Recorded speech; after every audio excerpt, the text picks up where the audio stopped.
Hey, what's up, everyone? This is Wolf's Rain here, and I thought I'd make a video about Gears 5. I know this video came out, or not the video, but this game came out in September, so I'm almost a year late. But I don't play games right when it comes out. Um, I just play games when I get time. Particularly since I have a young child and I work as a teacher, life can be pretty demanding. And right now, since everyone's been kind of at home because of this pandemic, I've really been getting a chance to play some games that I haven't got to play. So I picked up Gears 5 from Game Pass. I just wanted to make a quick video just to share my thoughts, particularly on its campaign. Now, I've played Horde mode and Escape mode and some of Versus, but this video is going to heavily focus on the campaign. And just so you know, this video is going to be major spoilers for pretty much the entire plot of the game. So if you haven't played the game, I would suggest not watching this video. But to start off, this campaign from Gears 5 is significantly better than the one from Gears 4. I remember not liking the one from Gears 4 too much. It's been a while since I played it. I only played it once when it first came out. But I remember the first half of Gears 4 was just like fighting some robots, and you didn't really get to see the swarm until the second half of the game, and I just don't remember it that well. It wasn't particularly too memorable. I didn't really enjoy the environments, and overall the campaign just felt too short. I remember at the end of it, I was like, well, wait a minute, that's it? That's the ending? But this game is a big improvement. It's not as great as the campaigns from the older games, but it is still a big improvement. So I'm just going to go through the story and the campaign in terms of the acts.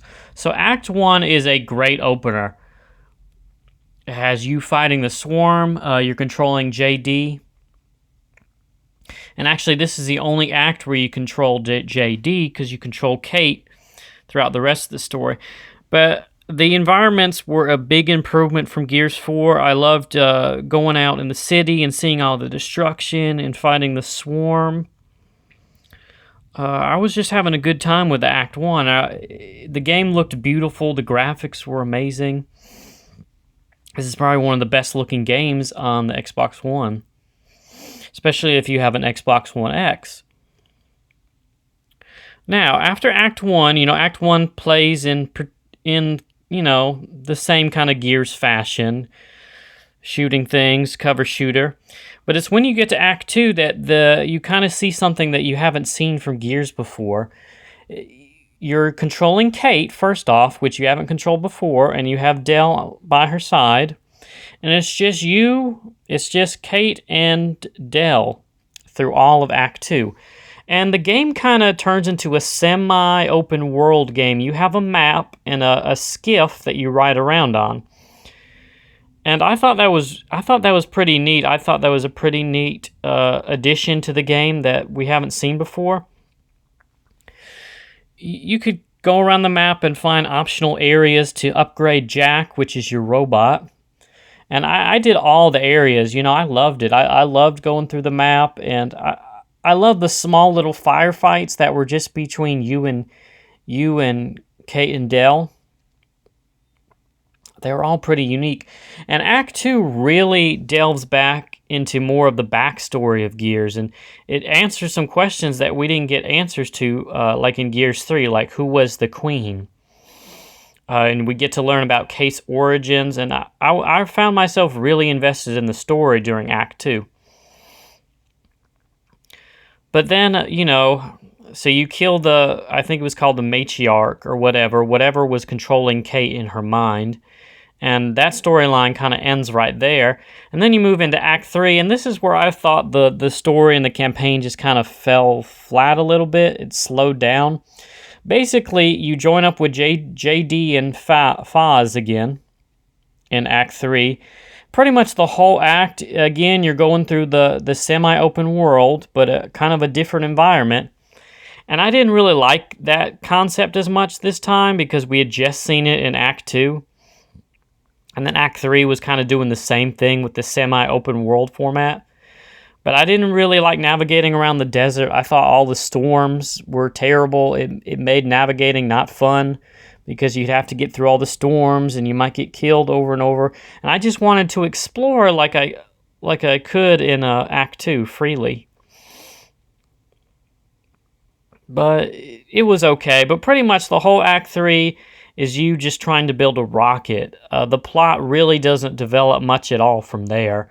You're just going from area to area trying to collect parts to get this Hammer of Dawn back online. And that's pretty much it. Now when you get to Act 4 kind of turns back into Act 1, where you're fighting in these destroyed streets, you're fighting the Swarm, and, you know, I thought it was a lot of fun, but it is during the beginning of Act 4 that Gears 5 also pulls something it's never been done before and gives you a choice to how the story goes. It says, who will you save? Will you save Del or will you save JD? And actually I had to pause the game and look it up because I'm thinking, does it really matter for Gears 6? Like, is Gears 6 going to pick up from your save in Gears 5 from who you saved? And I'm thinking they can't really, I don't know if they can kill off JD.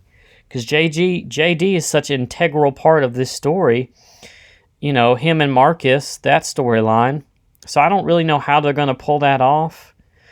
But I ended up, I kind of wish I had saved JD, but I ended up saving Del just because Del has been with you through this entire game. Del was with Kate through all of Act 2. Just by herself and really supported her and pretty much saved her at the end there. And I just thought, you know, if I was Kate, I would probably end up saving Del first. Now, I kind of regretted that because the ending does change and you see Marcus upset. And I was like, man, Marcus has lost his wife and now he's lost his son. That really sucks. And, of course, in Act 4, you think you end up losing Cole as well, but then he comes back, which I was glad because Marcus can't lose anybody. But I really wonder in Gears 6 if they're going to, you know, continue that storyline from who you saved, or if they're just going to consider it non-canon. I don't know what they're going to do. But I thought that was kind of a weird decision.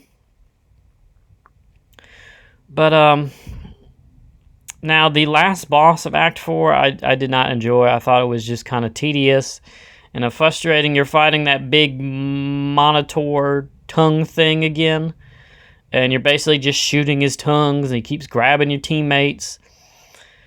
And of course, you know, if the tongue gets the teammate in, then you just automatically have to start over from that part where you're fighting the big monster, whatever his name is. So I didn't really enjoy the final fight that much. But it was okay. Overall, you know, I enjoyed the game. I enjoyed the storyline. I thought there was some things that the story could improve on, particularly in Act 3. I thought the choice between saving Del or JD was kind of weird. But, you know, overall, I really enjoyed it. I'm looking forward to Gears 6, and I think the storyline was a big improvement off of Gears 4. It's really, the Coalition is really trying to put its own take on the story now and answer questions from previous Gears games that were not answered. Alright guys, well if you enjoyed my video, just, you know, give it a thumbs up. If you didn't like it, give it a thumbs down. Thank you.